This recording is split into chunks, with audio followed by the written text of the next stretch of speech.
Cordial saludo, mi nombre es María Alejandra Marín, soy estudiante de Agronomía en la Universidad Nacional Abierta y a Distancia y en esta presentación les voy a compartir respecto al manejo integrado de plagas en agroecosistemas, es decir, cómo interactúan las plagas en nuestros sistemas productivos agrícolas y cuál debería de ser la ruta de manejo integrado.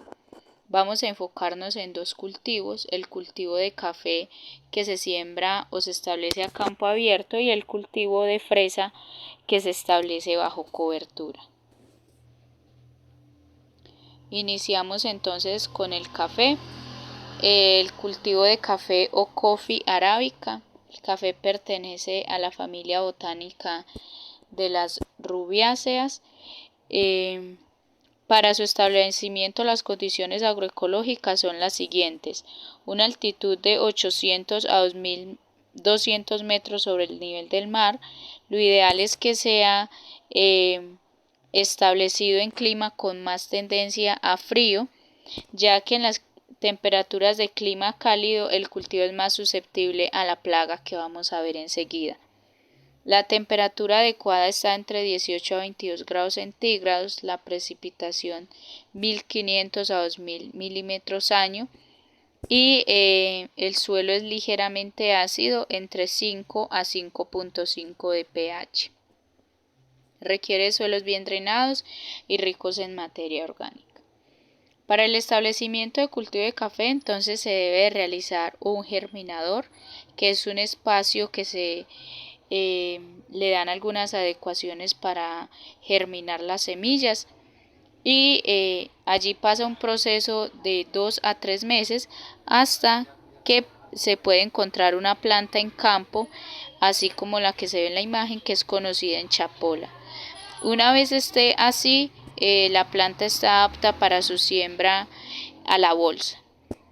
La bolsa debe de ser de material polietileno de 17 por 23 centímetros. Allí en la bolsa la planta de café está entre 5 y 6 meses y a partir de allí está lista para la siembra en campo. Lo ideal que esta siembra en campo se haga al inicio de los periodos de lluvia, pues ya de acuerdo a la región en la que se vaya a establecer.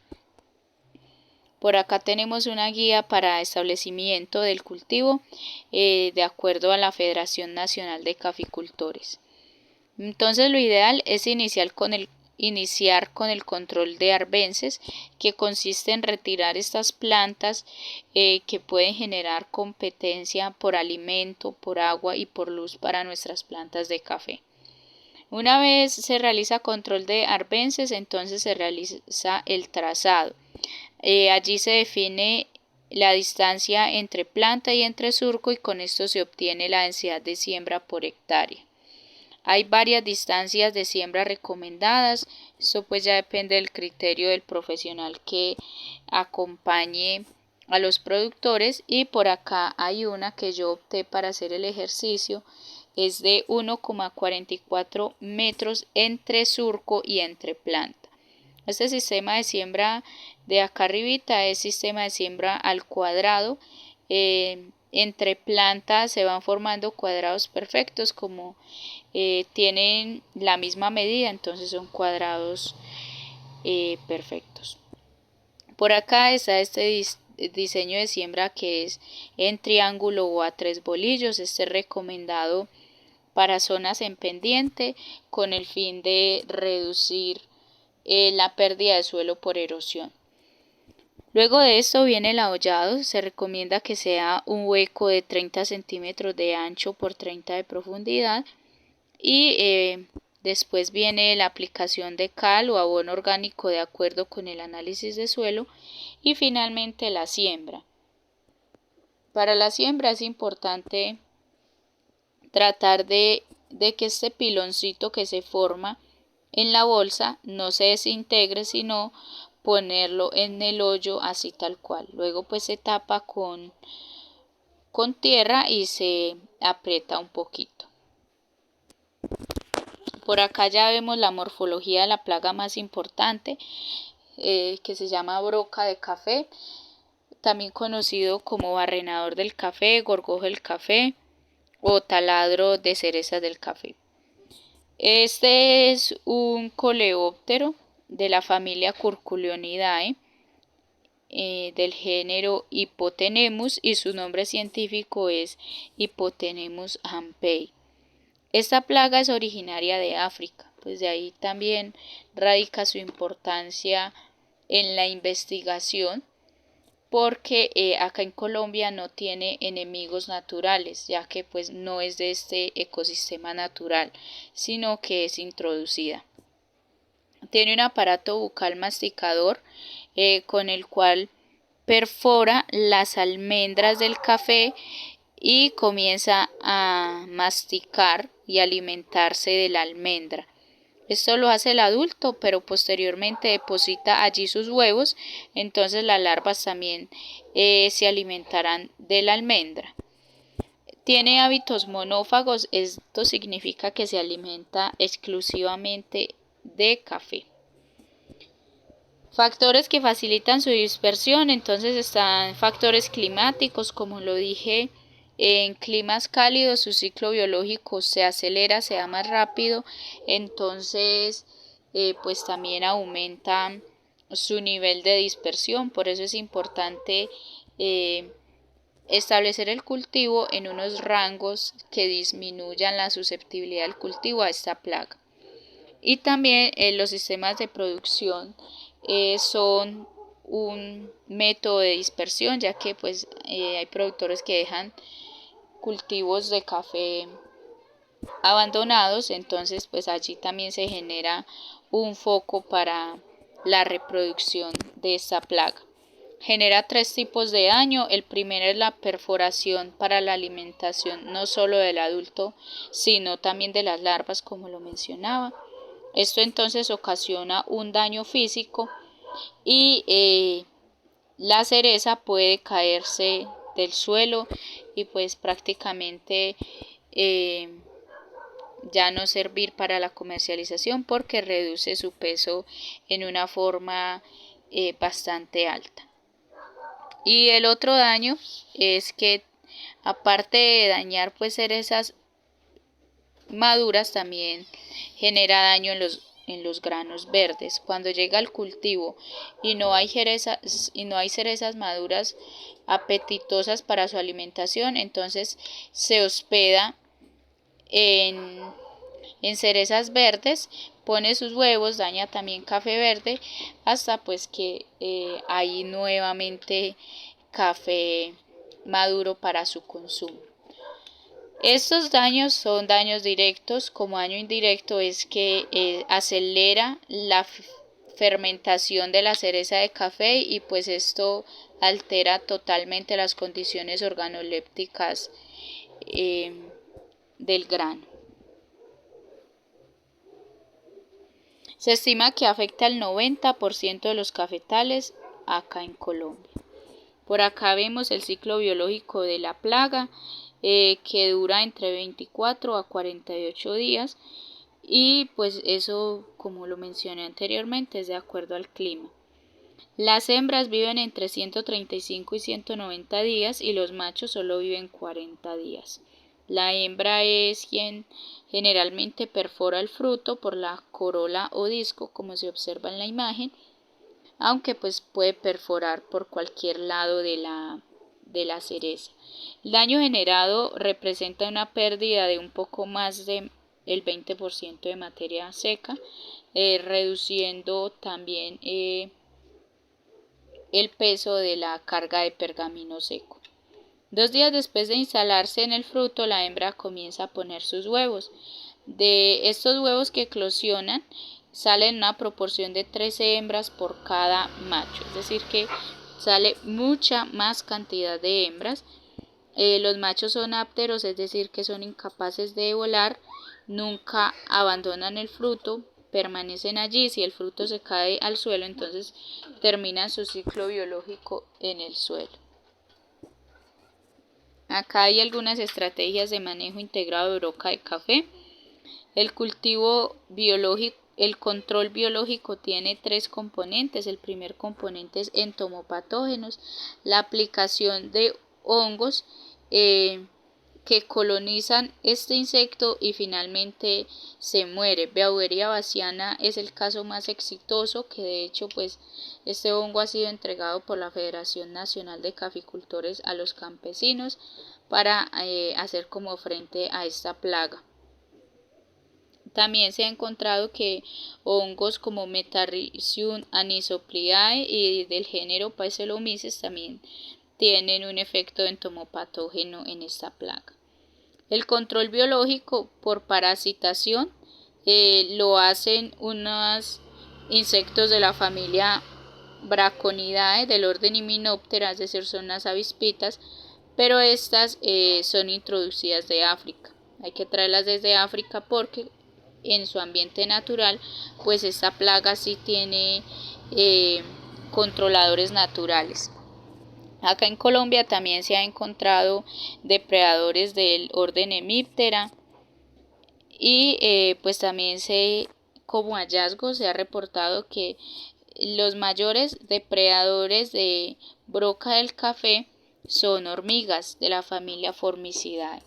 El control cultural es muy importante y consiste en hacer una recolección sanitaria.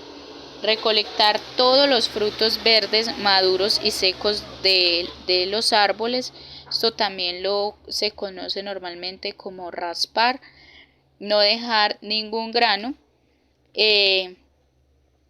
con el fin de ir cortando como esos focos de diseminación en el cultivo. Este café que se lleva como de la cosecha sanitaria se debe sumergir en agua muy caliente para darle un tratamiento y pues cortar ahí ciclo biológico y eliminar si hay huevos, pupas o adultos. También está la recolección de los frutos caídos al suelo, muy importante hacer como ese repaso de mirar al suelo que cayó y porque posiblemente allí se van gestando nuevos insectos. Y eliminar los cafetales abandonados.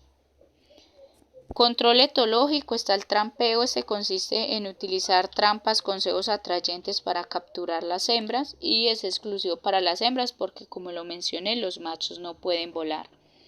La trampa consiste en una botella de plástico larga a la cual se le hace un recorte rectangular por un lado. Se puede pintar de rojo para que sea más atrayente a la broca y un poco más parecido a la cereza de café. Dentro de esa botella se coloca un tarrito pequeño lleno de alcohol y granos de café molido, lo cual será la sustancia atrayente para la plaga. Se cuelga con alambre y se llena la parte inferior de la botella con agua. Cuando la broca se siente atraída por el olor y llega a la trampa, se choca con las paredes del tarro y cae en la botella y se ahoga. El control químico para broca de café prácticamente está mandado a recoger, ya que es poco eficaz y este tiene un efecto contraproducente con el control biológico, ya que pues en cantidades altas, en concentraciones altas, entonces elimina hongos entomopatógenos y depredadores naturales del ecosistema. También el control químico es poco natural porque una vez la broca ha perforado el grano y se ha instalado adentro, la aplicación pues tiene poca validez.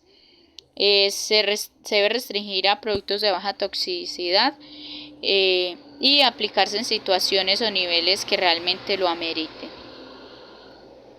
El control de este manejo integrado para una hectárea. El control cultural, se prevé que para realizar esa cosecha sanitaria y ese repaso se necesitan 10 días de trabajo. Un día de trabajo en el campo está a 50.000 pesos, entonces serían 500.000. Beauveria bassiana, se utiliza una concentración de 10 gramos por litro de agua. Con 200 gramos se puede asperjar 2.500 metros cuadrados, es decir que para una hectárea necesitaríamos 800 gramos, los cuales tienen un valor de 74.000 pesos. Este insecto, Phimasticius coffee, pues de acuerdo con lo que investigué no se consigue en el mercado. Aquí estaría la mano de obra para aplicar la beaveria, 2 días de mano de obra, es decir que el control biológico tendría un costo de 274.000 pesos. El control etológico es muy económico, que consiste en instalar 20 trampas por hectárea, que es lo recomendado, y tendría un costo de 84.500 más la mano de obra para instalarlas en campo. El control químico está en dosulfán, de acuerdo a lo que investigué, pero pues, según esto también está retirado del mercado. Tendríamos un total de 858.500 para el costo de manejo integrado. Importante mencionar aquí que el cultivo de café es de gran importancia económica en nuestro país, porque es nuestro primer producto de exportación y también porque el 25% de la población rural depende de actividades relacionadas con el cultivo de café. Entonces, pues de ahí la importancia de conocer estrategias y de investigar estos componentes del manejo integrado que nos permitan reducir costos y estabilizar la producción del café. Avanzamos entonces con el cultivo de fresa. Fragaria vulgaria, la fresa pertenece a la familia de las rosáceas, es una planta perenne de vida corta. Y en Colombia los mayores productores de fresa son Cundinamarca, Antioquia y norte de Santander. Tiene un uso industrial, culinario, medicinal y también la consumimos en fresco. Para establecimiento de cultivo de fresa, su altura sobre el nivel del mar oscila entre 1.200 a 3.000 metros, temperatura de día entre 18 y 25 grados centígrados, la humedad relativa entre 60 y 75% y prefiere suelos arenosos con un contenido de arena superior al 50%. El rango de pH es moderadamente ácido y los valores oscilan entre 5,7 y 6,5. Aquí hay una ruta para establecimiento y manejo de cultivo que inicia con la planeación, reconocer el territorio, la zona, el potencial productivo, realizar un análisis de mercado, los precios de venta, la disponibilidad de mano de obra de la zona es muy importante y vías de transporte de lo producido. Después de esto viene el establecimiento. Importante diseñar un calendario de siembra, realizar análisis de agua y suelo, preparación del terreno, fertilización y siembra. La fresa se establece en camas. Lo ideal es que cada cama sea entre 20 a 40 centímetros de alta y que esta cama sea en forma de trapecio, es decir, un lado más estrecho y el lado superior más estrecho y el lado inferior más ancho, y que el lado superior sea entre 50 a 70 centímetros y el lado inferior entre 70 a 90 centímetros. Lo ideal es que cada cama esté entre 40 a 50 centímetros de distancia o máximo entre 1,20 m. También lo ideal es que esta cama no sea no mida más de 30 metros de largo, porque esto ya dificulta pues las labores y también el sistema de riego. La distancia entre plantas es de 15 a 30 centímetros, también se siembra en triángulo o a 3 bolillos, como se puede apreciar allí. Esta cama, una vez pues es preparada para la siembra, se le coloca una cobertura que puede ser una cobertura natural tipo mulch o una cobertura en polietileno, como se ve allí. Con esta cobertura se busca reducir las arbences, ¿sí? Porque pues esta les va a inhibir el crecimiento y también aislar la fruta del contacto directo con el suelo. El manejo de cultivo, ya viene la asistencia técnica, el plan de fertilización que va ligado al resultado de análisis de suelo.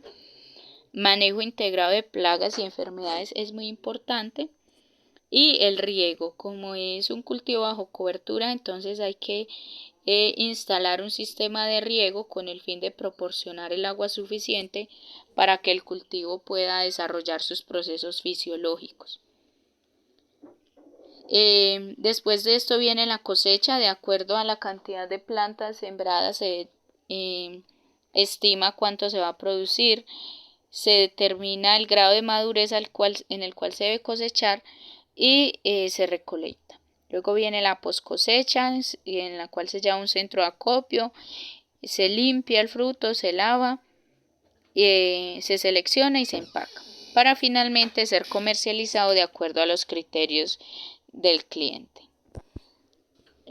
Como lo mencioné, es una planta perenne de vida corta porque normalmente está reproduciéndose de este tallo, de su tallo principal, surge una plantita nueva, que es una planta hija, conocida como estolón. Esta es una de las formas de reproducción asexual más conocidas para la fresa. Una de las plagas más limitantes para el desarrollo de cultivo son los thrips. Estos son insectos muy pequeñitos, del orden Thysanoptera, de la familia Thripidae. Tiene un aparato bucal chupador-raspador con el cual succionan la savia y los azúcares de las hojas y las flores, lo cual pues genera debilitamiento en la planta y amarillamiento.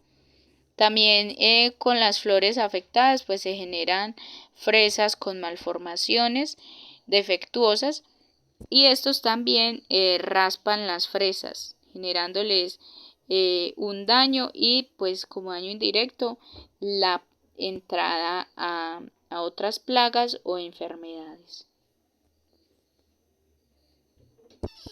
Por acá tenemos el ciclo biológico de los thrips. En los estados en los cuales más daño causa es en los dos estados larvales y en el adulto, porque en el estado prepupa y pupa este insecto se deja caer de la planta al suelo y allí como que ya termina su ciclo para pasar a adulto. Entonces en esta etapa no se alimenta de la fresa. Por acá está el manejo integrado, que inicia entonces con el control natural. La instalación del plástico o de la cobertura también resulta una forma de prevenir la afectación por tris, porque pues mediante la radiación ultravioleta ellos no se acercan mucho. Además de ello, corta el ciclo entre prepupa y pupa, ya que al insecto caer al suelo, pues no va a caer al suelo, sino que va a caer a la cobertura, entonces no va a poder desarrollarse. También es importante como control cultural realizar un manejo balanceado de la fertilización nitrogenada, ya que exceso de nitrógeno en las plantas genera en ellas pues más contenido de azúcares y por ende entonces se vuelven más apetitosas para las plagas. También se recomienda el uso de malla anti-thrips. Control biológico, aplicaciones de Beauveria bassiana. Es importante que esta aplicación sea bien dirigida hacia el suelo para ahí también cortar el ciclo de las pupas que se han caído al suelo. También se puede la liberación o conservación de anticóridos. Estos son unos mípteros. Y de control químico, uso de ingredientes activos como espinosad, spinotorán, malatión, nalén y piretrina.